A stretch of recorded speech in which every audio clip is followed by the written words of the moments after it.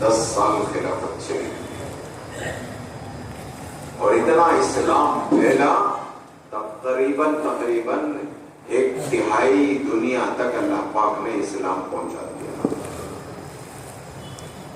غیر عیسائی ایک مورخ تاریخ لکھنے والا لکھتا ہے اگر ایک اور عمر آ جاتے ایمان والوں میں تو ساری دنیا میں اسلام ہی اسلام رہتا, کوئی دوسرا مذہب نہیں رہتا. اللہ پاک نے اتنا کام لیا. مولانا ابراہیم صاحب کا ارشاد فرماتے ہیں کہ 4000 جامع مسجدیں بنی حضرت عمر کے زمانے میں. بہت اللہ پاک نے کام لیا. ایران فتح ہوا, روم و فارس فتح ہوئے, بڑی بڑی حکومتیں زیر ہوئی, مدینے میں سونے چاندی کے انبار لگ گئے, ڈھیر لگ گئے. اللہ پاک نے ایسا روک دیا تھا حضرت عمر رضی اللہ عنہ کو کہ اتنا مال آیا اور اتنی چاندی آئی اور اتنا سونا آیا, لیکن حضرت عمر نے ایمان والوں کی, مدینے والوں کی زندگیوں کے معاشرے کو بدلنے نہیں دیا. ہمارے پاس ذرا مال آ گیا تو گاڑیاں بدلتے ہیں, سواریاں بدلتے ہیں, گھر توڑ کو بناتے ہیں.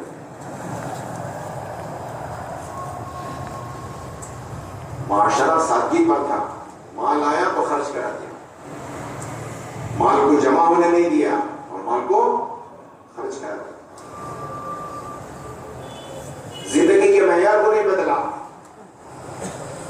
زندگی سادگی پر ہے. اتنا بڑا کام اللہ پاک نے حضرت عمر سے لیا. تو اپنے زمانے میں حضرت عمر فرماتے ہیں کہ حضرت اگر ابو بکر رضی اللہ تعالیٰ اپنی زندگی کے 2 نیکیاں اگر دے دے, ایک رات کی نیکی اور ایک دن کی نیکی, یہ 2 نیکیاں ابو بکر عمر کو اگر دے دے, ایک دن کی نیکی اور ایک رات کی نیکی, عمر اپنی پوری زندگی کی اور اپنے خاندان والوں کی زندگیوں کی نیکیاں دینے کے لیے تیار. کون فرما رہے حضرت عمر رضی اللہ عنہ ارشاد فرما رہے اتنا سب کچھ ہونے کے باوجود, اتنا کام اللہ پاک نے ہم سے لیا, اسلام پھیلا, بڑی بڑی حکومتیں زیر ہوئی اور استعداد اللہ پاک نے اتنی دی کہ نبی کا دروازہ کھلا ہوتا تو کون ہوتے؟ حضرت عمر. 4000 جامع مسجدیں بنی. اور لکھتا ہے ایک اور عمر پیدا ہو جاتے تو دنیا میں اسلام ہی اسلام رہتا, کوئی مذہب نہیں رہتا. وہ عمر فرماتے ہیں, کیا فرماتے ہیں؟ اگر ابو بکر 2 نیکیاں دے دے مجھے, ایک دن کی نیکی اور ایک رات کی نیکی, یہ 2 نیکیاں اگر مجھے دے دے تو عمر اپنی ساری زندگی کی نیکیاں دینے کے لیے, صرف اپنی زندگی کی نیکیاں نہیں, اپنے پورے خاندان والوں کی نیکیاں دینے کے لیے تیار. لوگوں نے پوچھا وہ کون سی نیکی ایسی ہے جس کے بارے میں آپ فرما رہے ہیں کہ اپنی زندگی اور اپنے خاندان والوں کی زندگیوں کی نیکیاں دینے کے لیے تیار ہے؟ لوگوں نے جب پوچھا تو حضرت عمر فرمانے لگے وہ رات کی نیکی جس رات میں حضور صلی اللہ علیہ وسلم مکے سے مدینے کی طرف ہجرت فرمائے, وہ ہجرت کی رات تھی جس رات حضور نے ہجرت فرمائی, غار ثور میں جا کر کے پناہ لی, اور وہاں یہ 2 کے علاوہ حضور اور حضرت ابو بکر کے علاوہ تیسرا اللہ ہی تھا اور کوئی نہیں. اگر حضرت ابو بکر اس رات کی ایک نیکی دے دے مجھے اور دین کی نیکی, تو دین کی نیکی جس دن حضور صلی اللہ علیہ وسلم دنیا سے پردہ فرما گئے, جس دن حضور صلی اللہ علیہ وسلم کا وصال ہو گیا, جس دن حضور صلی اللہ علیہ وسلم دنیا سے پردہ فرما گئے, وہ دن ابو بکر رضی اللہ تعالیٰ امت کو جو سنبھالا ہے وہ کسی اور نے نہیں سنبھالا. امت پر جو حال آیا اس حال پر سنبھالنے والے اور امت کو اپنے مقام پر باقی رکھنے والے وہ کون تھے؟ وہ اکیلی ذات تھی حضرت عمر رضی اللہ تعالیٰ عنہ کی. جس دن حضور کا وصال ہوا ہے تو پوری امت کو سنبھالا جو دیا ہے، پوری امت کو جو سنبھالا ہے اور اس کے مقام پر باقی کیا ہے تو حضرت ابو بکر. وہ رات کی اور دن کی نیکی اگر ابو بکر دے دے تو عمر اپنی پوری زندگی کی نیکیاں اور پورے خاندان والوں کی نیکیاں دینے کے لیے تیار. میں نے اس کے بارے دوستوں بزرگوں، مواقع ہوتے ہیں، موقع ایسے ہوتے ہیں جس موقع سے آدمی کام کر لیتا ہے اور آگے بڑھ جاتا ہے تو زندگی میں اس کا کوئی بدل نہیں ہوتا. تو یہ ہمارے اجتماعات جو ہو رہے ہیں یہ ہماری زندگی کے لیے ایک موقع ہے. ہماری زندگی کے لیے قربانی دینے کا ایک موقع ہے. ہماری زندگی کو اس موقع سے فائدہ اٹھانے کا، اس موقع کو غنیمت سمجھ کر کے آگے بڑھنے کا ایک موقع ہے. یہ اللہ پاک نے ہمیں دیا ہے. ابھی کل ہمارے ڈاکٹر صاحب فرما رہے تھے بنگلور جو ہے وہ کوئی چھوٹا شہر نہیں ہے اور وہ کوئی چھوٹی آبادی نہیں ہے، لاکھوں کی آبادی ہے. ہر جگہ کے لوگ ملیں گے، ہر طبقے کے لوگ ملیں گے. بلکہ یہاں تک فرما رہے تھے کہ ہم سمجھتے ہیں کہ یہ منی انڈیا ہے. کیا ہے؟ منی انڈیا ہے. ہم سمجھتے ہیں کہ منی انڈیا ہے. یہ منی انڈیا نہیں ہے، یہ منی ورلڈ ہے. ہر ملک کا آدمی یہاں ملے گا، ہر صوبے کا آدمی یہاں ملے گا، ہر شعبے کا آدمی یہاں ملے گا، ہر طبقے کا آدمی یہاں ملے گا. محنت کا میدان اللہ پاک نے اتنا دیا ہے. میرے بھائی دوست بزرگوں، میں ہمیشہ عرض کرتا ہوں اجتماع کے موقع پر بھی اور موقع پر بھی ہمیشہ عرض کرتا ہوں، تبلیغ ہمارے بنگلور میں آ کر، ہمارے علاقے میں آ کر کتنے سال ہوئے؟ پرانے بوڑھے لوگ جو بیٹھے ہیں وہ بتا سکتے ہیں جی 50 سال. ہم نے سنا 1952 میں پہلی جماعت آئی ہے. کتنے سال ہوئے؟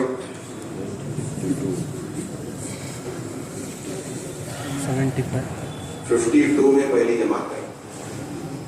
اب یہ کتنے سال ہو گئے؟ 71 سال ہو گئے. 71 سال محنت ہو رہی ہے، تبلیغ کی اور دعوت کی محنت ہو رہی ہے.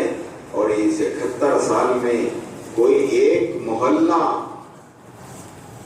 یا اطراف کی جو بستیاں اور گاؤں جو شہر میں جمع ہو گئے، جتنے حلقے کے نام ہے نا ہمارے، چاہے نام بولو، کے جی ہڈی، ڈی جے ہڈی، جتنے ہڈیاں ہیں، اسلام پور اور ورتور، یہ سب جو ہے اطراف کی بستیاں ہیں. میں سارے حلقوں کے نام نہیں لے سکتا. اطراف کی جتنی بستیاں ہیں وہ سب شہر میں آ گئی ہیں.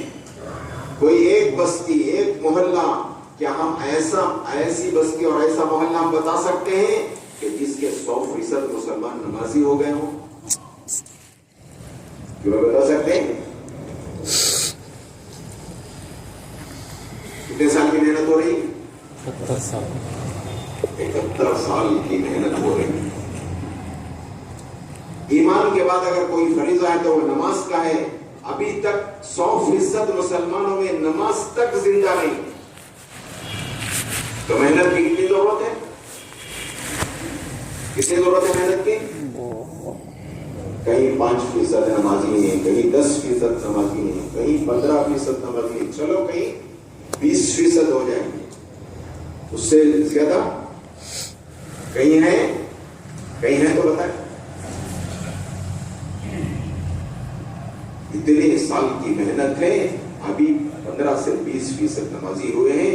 ابھی 90 اور 80% مسلمان ابھی نماز سے دور. تو ہماری محنت کیا ہو رہی ہے؟ گشتوں میں جا کر کے اپنے کارخانے کو بلاتے ہیں، اپنے اپنے جاب پہ لے جانے کے لیے بلاتے ہیں، اپنے دکان پہ بلا لیتے ہیں، اپنے دکان پہ لے جانے کے لیے بلاتے ہیں، گشتوں میں جا کر بلاتا تو کام بلاتے ہیں، اللہ کے گھر کو بلاتے ہیں، مسجد کو بلاتے ہیں، عمومی گشت میں جا کر نقب مسجد کو لاتے ہیں، اور ملاقاتوں میں جا کر خصوصی گشتوں میں جا کر ذہن بناتے ہیں، ان کا ذہن بدلتے ہیں۔ کامیابی اللہ پاک نے دین میں رکھی ہے، دین میں سب سے پہلا فریضہ ایمان کے بعد وہ نماز ہے۔ نماز زندگی میں آئی تو انشاءاللہ دین زندگی میں آنے کا ذریعہ بنے۔ جس کی نماز درست ہو گئی اس کی زندگی درست ہو گئی، جس کی نماز بگڑ گئی اس کی زندگی بگڑ گئی۔ یہی دعوت لے کے جاتے ہیں، گھر گھر جانا، ایک ایک سے ملاقات کرنا، ایک ایک کی منت و سماجت کرنا، ایک ایک کی خوشامد کرنا، اور ایک ایک کی خوشامد کر کے اس کو اللہ کے گھر لانا اور اللہ کے سامنے کھڑا کرنا، یہ ہمارا اور آپ کا کام ہے۔ حضور صلی اللہ علیہ وسلم کی محنت 13 سال مکہ مکرمہ کی، 10 سال مدینہ منورہ ہے، کل کتنے سال کی محنت؟ 23 سال کی محنت، اور نماز جو ملی وہ 10ویں سال، نبوت کے 10ویں سال میں ملی، معراج میں۔ اللہ پاک نے حضور کو بلایا معراج میں، بلا کر کے اللہ پاک نے نماز کا تحفہ دیا، اور وہ نماز بھی ناقص کی مکمل نہیں تھی، اور وہ مکمل ہوئی ہجرت میں جا کر، مدینے کی ہجرت ہونے کے بعد مکمل ہوئی۔ تو وہ نماز کا فریضہ امت میں اگر ہم حساب لگائیں تو 3 سال مکہ مکرمہ کے 10ویں سال میں، نبوت کے 10ویں سال میں نماز ملی، 3 سال مکہ مکرمہ کے، 10 سال مدینہ منورہ کے۔ یہ 13 سال کی محنت میں حضور نے ایسی محنت کی کہ 100% امت 100% نماز پر تھی، صرف نماز پر نہیں تھی۔ حضرت عائشہ رضی اللہ تعالیٰ عنہ سے ارشاد فرمایا، پردہ ہٹاؤ، حضور دنیا سے پردہ فرما رہے ہیں اور گھر سے دروازے سے پردہ ہٹانے کو کہہ رہے ہیں۔ حضور صلی اللہ علیہ وسلم نے دیکھا عشاء کی نماز ہو رہی ہے، حضرت ابوبکر نماز پڑھا رہے ہیں، پوری امت وہ نماز میں ہے۔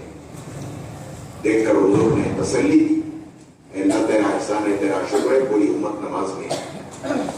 صرف نماز ہی زندہ نہیں تھی، 100% امت میں 100% نماز ہی زندہ نہیں تھی، بلکہ پوری امت میں پورا دین زندہ تھا، پورا دین زندہ تھا۔ عرفات کے میدان میں حضور نے یہی ارشاد فرمایا، اليوم اکملت لکم دینکم واتممت علیکم نعمتی ورضیت لکم الاسلام دینا۔ اللہ تو نے آج دین کو، آج کے دن دین کو مکمل اور کامل کر دیا،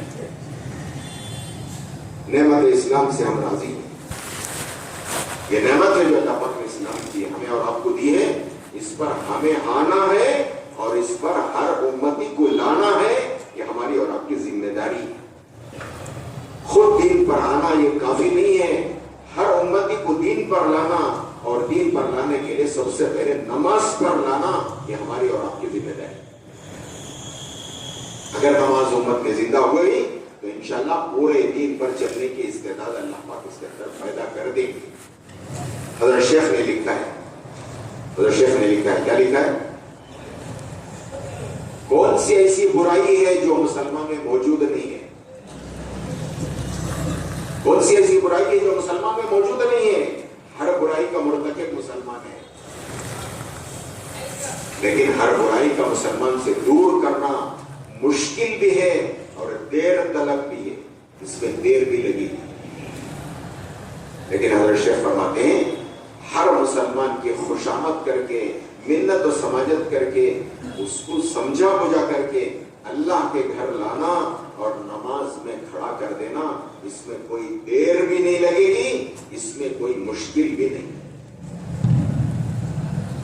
اتنا ہمارا کام ہے، اتنا ہم کر دیں گے تو پھر اللہ اپنے قدرت سے اپنا وعدہ اللہ پورا کرے گا۔ اللہ کا کیا وعدہ ہے؟ ان الصلاۃ تنہی عن الفحشاء والمنکر، بے شک نماز روکتی ہے تمام ناشائستہ حرکتوں سے اور تمام فحش باتوں سے۔ ایک شخص آئے حضور کی خدمت میں آ کر کے عرض کیا، یا رسول اللہ صلی اللہ علیہ وسلم، یہ شخص چوری بھی کرتا ہے، نماز بھی پڑھتا ہے۔ تو اللہ کے رسول صلی اللہ علیہ وسلم نے کیا ارشاد فرمایا؟ کیا فرمایا؟ ان قریب اس کی نماز اس کے اس عمل سے روک دی۔ اس لیے حضرت شیخ نے جو لکھا ہے وہ محنت ہے، وہ محنت اجتماع عنوان ہے، اور اجتماع کے عنوان پر یہ محنت ہمیں شروع کرنا۔ ہر مسلمان نمازی بنے اور ہر نمازی دین کا داعی بنے، یہ ہمارا کام ہے۔ کم از کم اتنی محنت کر کے ہر مسلمان کو ہم نمازی بنا دیں گے تو اللہ اپنے وعدے کا سچا ہے، اللہ اپنا وعدہ پورا کریں گے۔ اللہ پاک مسلمانوں کے اندر سے برائیوں کو اللہ پاک ختم کر دیں گے، برائیوں سے اللہ پاک دور کر دیں گے، ان کے اندر نیکیاں اور اچھائیاں اللہ پاک پیدا کر دیں گے۔ اس کے لیے کہتے ہیں ان کو ایک ماحول چاہیے دین پر آنے کے لیے، نمازی بننے اللہ کے راستے میں نکالا اسی لیے جاتا ہے، اور اللہ کے راستے میں نکالا اور ماحول میں لایا اسی لیے جاتا ہے کہ وہ ماحول کی برکت سے زندگی میں دین آتا ہے، اور دین کا پہلا رکن وہ نماز زندگی میں آتا ہے۔ 40 دن 4 مہینے کہاں ٹھہرتی ہیں جماعتیں؟ جی 40 دن 4 مہینے نکل کے جماعتیں کہاں ٹھہرتی ہیں؟ بولو کہاں ٹھہرتی ہیں؟ اللہ کے گھر میں ٹھہرتی ہیں، مسجدوں میں ٹھہرتی ہیں، اللہ کے گھر میں ٹھہرتی ہیں۔ جب اللہ کے گھر میں مسجدوں میں ٹھہرتی ہیں تو سر پر 5 وقت کی اذان ہوتی ہے۔ کہاں جائیں گے؟ کہاں جائیں گے بھائی؟ سر پر کہاں ہو رہی ہے؟ اذان ہو رہی ہے، نماز ہو رہی ہے، ساتھ میں آدمی چھوڑ کے جا نہیں سکتا۔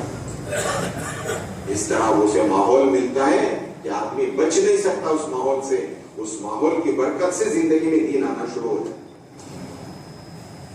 جو بے نمازی تھا وہ نمازی ہو گیا، اور جو نمازی تھا وہ تہجد گزار ہو گیا۔ جو باہر کلبوں میں جاتا تھا وہ توبہ کر کے وہ مسجد میں آ گیا۔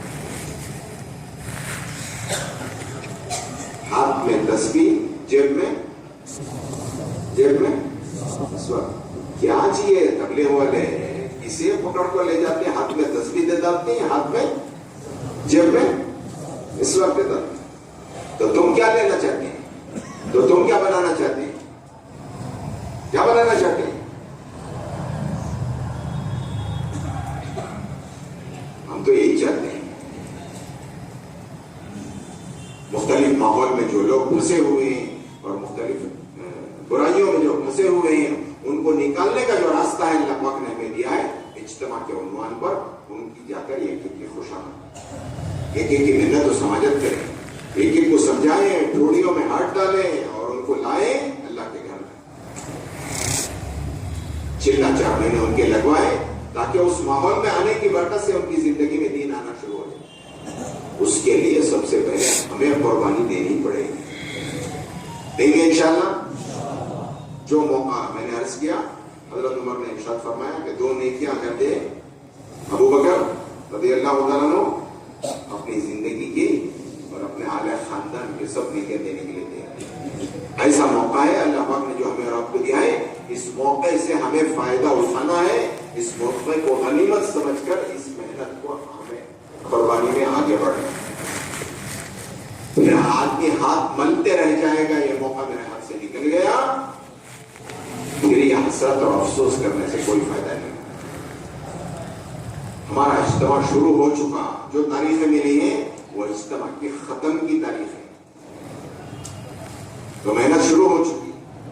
اللہ کا شکر ہے گزشتہ ہفتے بھی جماعتیں نکلی ہیں، کچھ جماعتیں ضلعوں میں گئی ہیں، کچھ جماعتیں شہر میں پڑی ہیں۔ مستورات کے ساتھ بھی چلے کی جماعت شہر میں کام کر رہی ہے، ہماری عاشر عشری کی جماعتیں شہر میں کام کر رہی ہیں ماشاءاللہ۔ یہ دسہرے کی چھٹیوں میں بے شک الحمدللہ ہمارے ساتھیوں نے عورتوں کے ساتھ بھی قربانی دی ہے، اور جس کی برکت سے ماحول بنتا جا رہا ہے اور فضا بنتی جا رہی ہے۔ اللہ ہمیں بھی اس اجتماع کی محنت میں شریک ہونے کے اللہ پاک ہمیں بھی توفیق نصیب فرمائے۔ ارے آمین تو بولو یار۔ اب ہمت کر کے بتاؤ کہ نقد آج سے کون کون سے حلقوں سے جماتے ہیں، نقد آج سے کون کون چلنے کے لیے تیار ہیں؟ ہمت کر کے بتاؤ۔ ماشاءاللہ بتائیں، بہت بہترین مجمع ہے، اللہ قبول فرمائے، بڑا فکر مند مجمع ہے، اللہ آپ کی قربانی